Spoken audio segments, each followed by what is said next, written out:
লালমনিরহাটে আবারও বেড়েছে তিস্তার পানি। এতে চরাঞ্চলের বেশ কিছু আবাদি জমি তলিয়ে গেছে।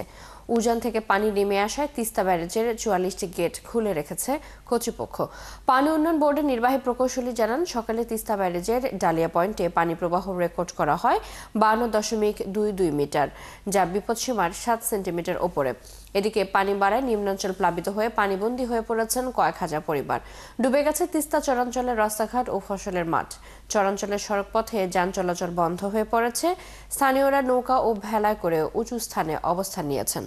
আবারও বেড়েছে তিস্তার পানি। এ নিয়ে বিস্তারিত জানবো। আমাদের সাথে এই মুহূর্তে যুক্ত আছেন সহকর্মী মিলন পাটোয়ারি। কথা বলবো তার সাথে।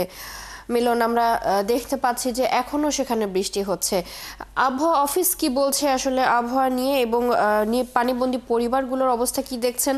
পানি উন্নয়ন বোর্ড কি বলছে, সব মিলিয়ে জানাবেন।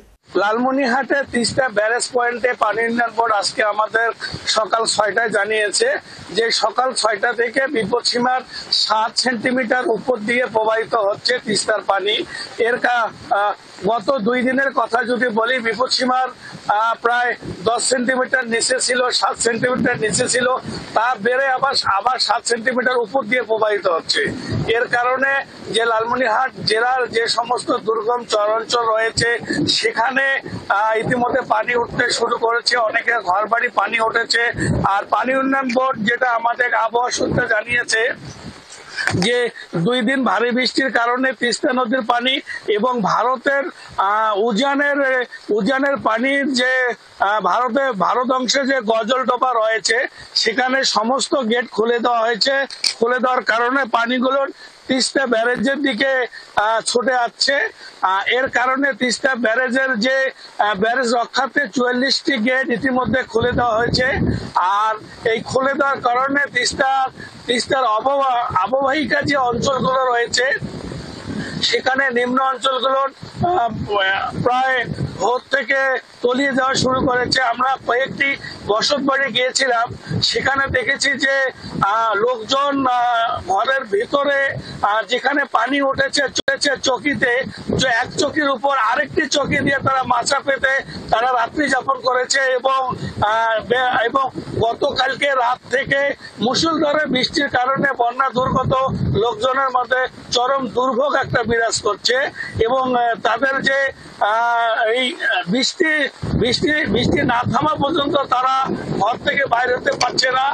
আর এছাড়াও যে উঁচু স্থানে তারা যে আশ্রয় নিতে ছুটে যাবে তারও কোনো বুদ্ধি নেই, কারণ যেভাবে বৃষ্টি হচ্ছে গতকালকে রাত থেকে।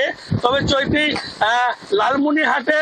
লালমনিরহাটের হাতিবান্ধা বেশ কয়েকটি অঞ্চল, সানিয়াজান, পারুলিয়া, পাটিকাপাড়া, ডাগুয়াবাড়ি সহ এবং লালমনিরহাট সদরের তাজপুর, রাজপুর, হরিণচড়া সহ মহিষকচা, গোবর্ধন বেশ কয়েকটি অঞ্চল দুপুরের পর পানিতে প্লাবিত আরো হওয়ার এর কথা জানিয়েছে পানি উন্নয়ন বোর্ড।